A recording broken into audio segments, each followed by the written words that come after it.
It's a very exciting time for a fan of the NFL on the island of Ireland. We've got two lads currently signed to training camp rosters, hoping that they can maybe make the final 53 and make history. Is this next guest next in line? Really excited to welcome Kerry native David Shanahan, who has just concluded his first season at Georgia Tech. David, a warm welcome. We know you're from Kerry. Whereabouts are you from in the kingdom?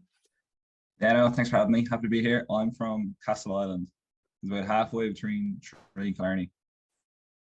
Yeah. My mother is from Guinea-Gwilla, if you've ever heard of that. Yeah. Even over here, everyone's got a connection to Kerry somehow.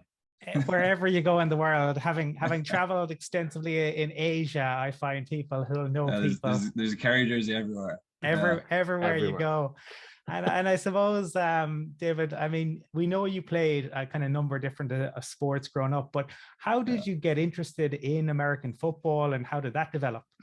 So obviously in Castle Island's a really big basketball town, huge basketball scene there. So obviously I got into like the NBA with my friends and stuff. And I started watching college basketball. I was like, oh, it's kind of cool, like the whole atmosphere around it and stuff. And then I don't know, somehow, some way I got into college football. I just loved it. I thought it was class.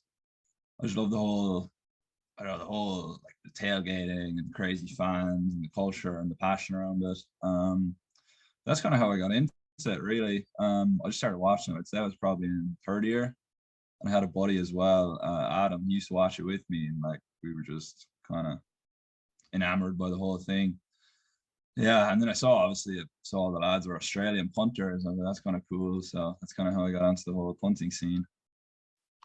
David, you went to Australia in 2019 I did, the Pro Kick Academy. Can you bring us through the process there? And was there any intention to go near the Aussie rules instead of the American football? Yeah, I don't know if my aerobic abilities would have suited the Aussie rules, but no. So yeah, obviously I saw the lads were Australian punters. I just figured everywhere I looked there's an Australian punter.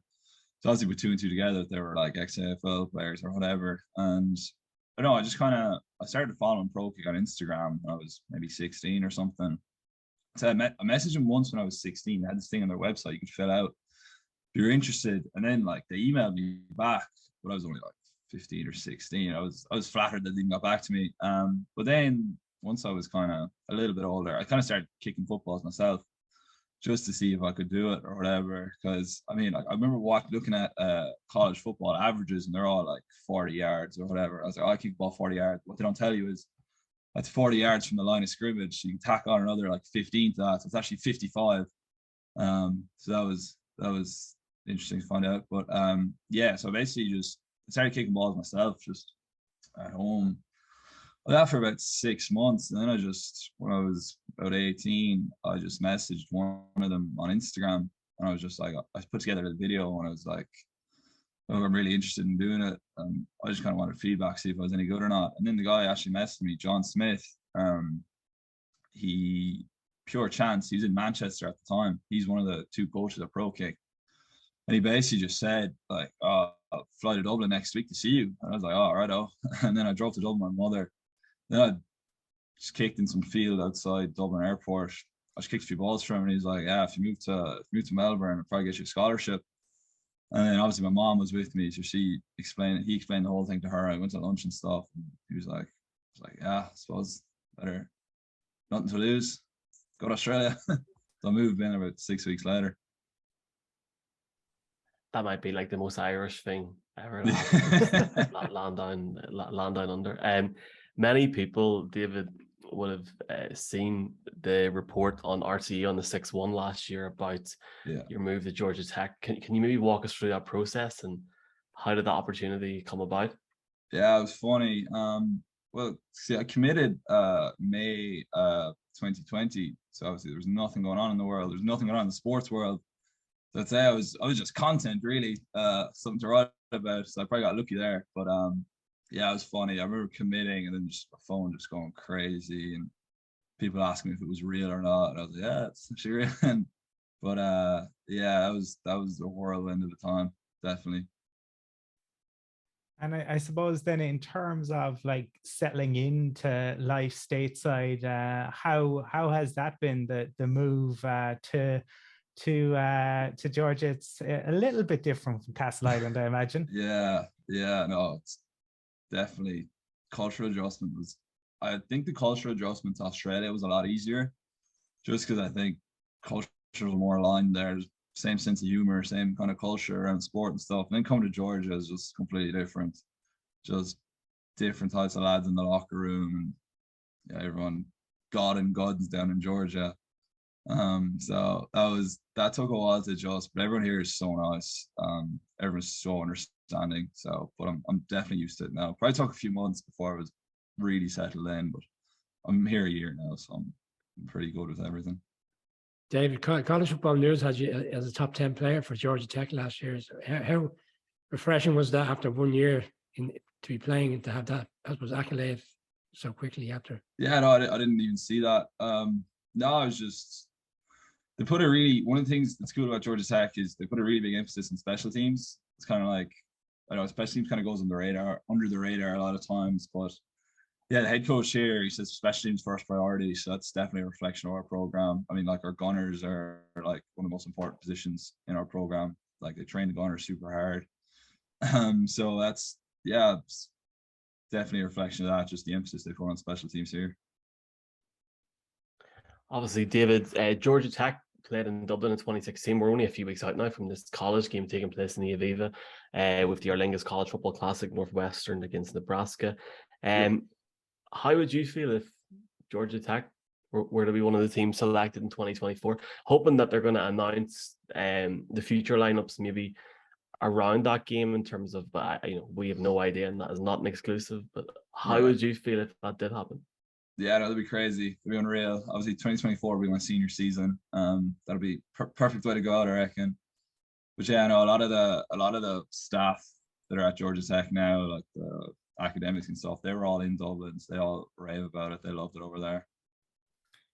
Yeah, I suppose going out, we spoke to James McCourt, and he went out beating Nebraska as his way out. So it'd be a nice way to sign off your senior season if that did come about. And I suppose talking to James and talking to other kickers, a lot of them look up to Justin Tucker.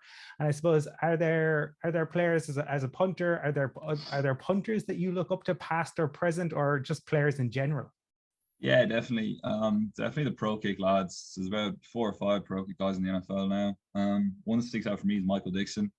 He's a Seahawks punter.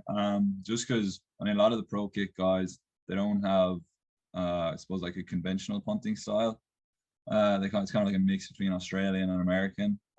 So definitely Michael Dixon's the guy I look at. He's probably a little bit unorthodox, but I definitely try and model my punting, I suppose, after him. David, we saw you reached out to Jude McTamelly on social. Have you an opportunity to build up any Irish relations? Have you crossed paths with the two guys that potentially could be going to the league this year at any stage? Yeah, so funny story about Jude, actually. So Jude messaged me after I committed here, and he sent me film. And I was like, oh, he's pretty good, obviously. He actually sent me punting film originally. And I was like, oh, yeah, he's pretty good, like, he's a big lad, athletic. And so I sent it to the pro kick guys, and they're like, oh, yeah, he's pretty good, whatever. This is like 2020, so nobody's going anywhere. Then obviously I was still in Ireland, because I was in Ireland for like 6 months, because I couldn't back to pro kick because borders were shut. So I was like, pro kick lads were like, there's a old pro kick guy called Tom Hackett. He played at Utah. He's like one of the greatest punters of all time in college football. They're like, oh, if you get out to him to train for a little bit, that'll be class. At the time, you couldn't go to America either. So I was saying it to Jude at the time. I was like, oh man, if we could get over there, that'll be class. Like, he'd get his foot in the door, train with someone, and I could obviously I wouldn't be kicking by myself. I was just kicking by myself for 6 months. It gets kind of boring. But we're trying to get to America, and I don't know, we're researching.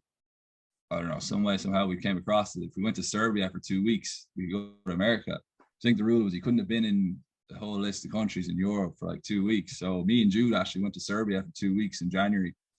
So we spent 2 weeks in Serbia. It was funny, man. It was Eastern Europe in January. Like, no one spoke English. So we were just kicking in random fields in Belgrade for like 2 weeks. And then we got to Utah. And then we were in Utah for about 2 months. We kind of went around a few different colleges, Indiana, like Southern Miss. I knew a few of the lads in Pro Kick that were in different colleges. So that was kind of Jude's introduction. So I spent I basically lived with Jude for 3 months. So I'm pretty good pals with him. a Derry man and a Kerry man in Serbia. Sounds like a good Yeah, crack. I I got have some to looks, say. all right. Yeah. Could be even better crack if both teams get the All Ireland final, but we'll not annoy Brian about Dublin here.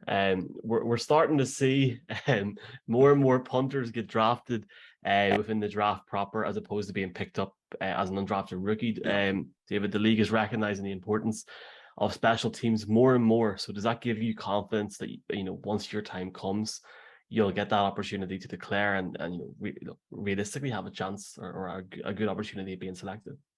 Yeah, no, obviously there were 4 guys drafted this year, like 2 in the 4th round. One of the things that was cool about playing last year is I actually got to play against some of the guys that were the best in college football. So like Jake Camarda, he's at the Bucks now. He got drafted in the 4th, so that was really cool just seeing like their standard. And you see like, all right, that's the bar to get drafted. So yeah, no, it's definitely cool seeing all those guys getting picked up. I have to say, I said James McCourt then had beaten Nebraska. I got my teams going to Ireland mixed up. It was Northwestern, of course, Illinois versus Northwestern. Right. And I actually, David, I saw you. I happened to be over for the Notre Dame Georgia Tech game last November. We won't dwell too long on that. It was one of the coldest experiences I've had. It was like being in the old Lansdowne Road Stadium, but. I suppose we're here, we're almost in July. For you at this point, getting ready for the new season, what does the remainder of your summer look like? Yeah, my parents actually came out for that Notre Dame game as well, and they said they're going to the South next time they come out for a game. But yeah, I know. So summer here is basically we lift 3 times a week and we run twice a week, and then on Saturdays we recover and we kind of Sundays off. And then we kick probably 3 times a week. So yeah, I mean, from a punting perspective, I mean, our kind of our approach is basically like lift heavy, run hard, and kind of, I won't say wear out your leg, but trying to build up endurance in your leg because it's a long season. And then once we get to kind of mid-July, you kind of ease up a little bit going into fall camp, just because you kick a lot of balls in fall camp. So basically, we've a few days off for the 4th of July. And then we kind of have 3 weeks of just more running and lifting, and then fall camp starts at the beginning of August. David, you touched on, I suppose, a different environment in terms of moving to the States. I'm sure it's the same for the coaches. Is there any particular coach that you feel has really, I suppose, helped you in terms of your development over there, and obviously back home previously when you were playing underage for Kerry? Yeah, no, definitely 2 pro kick guys. John Smith and Nathan Chapman. They've been huge to me. They're always in contact with me. Coach Collins, our head coach over here, he's been great. There's actually a Gaelic football tournament in Atlanta over the weekend. Coach Collins actually came to it with me. He stuck around for a few hours and watched Gaelic football and hurling. He said there's a couple of guys he'll look at. But yeah, no, so he's really cool. He's very nice about it. Always just really understanding about the cultural differences. Those cracking potato jokes and stuff. So it's funny. David, just last one from me. This is probably something you couldn't really ask anybody else at the minute, in your position. Have you any advice to anyone maybe watching this? Maybe they play rugby, GAA, soccer, whatever, in Ireland, like, and maybe they are interested in doing this, and trying to build themselves up and try and get the same sort of opportunity that you've had. Is there any advice that you give to them? Yeah, definitely just send me film. I'm happy to help anyone. My DMs are always open. Obviously, the thing I did was I looked at all the NFL players and I tried to model myself after them. It was just one of those things. You just kick and kick and kick, basically. There's no kind of secret recipe. You just have to put in the hours. Punting's kind of those weird things. Like, it doesn't really come naturally to anyone. Just because it's so difficult with ball drop and everything. So it's just put in the hours, and I'm always open for a chat. Yeah, it's interesting. I remember seeing Pat McAfee talk to Thomas Morstead, and he talked about how after he got drafted, he called out Morstead and he did an impromptu, intense few days with Thomas to get himself ready for the training camp with the Colts. So there seems to, he wears for the brand, and there does seem to be that kind of willingness to help others that maybe we don't see at every position. Looking at you, Ryan Tannehill. But David, if people do want to follow your journey and reach out, how can they find you on your socials? Yeah, Instagram is probably where I'm most active, just David_Shanahan_. I always try to reply to every kid that messages me. I definitely got a bunch, but I'm always open to reply to those. Well, we want to thank you for taking the time to chat to us today. We're looking forward to seeing how season 2 goes for you, and we're sure you'll probably be keeping an eye on Croke Park as Kerry will be taking on the Dubs in just over a week's time. But thanks very much, David. Cheers. Thanks for having me.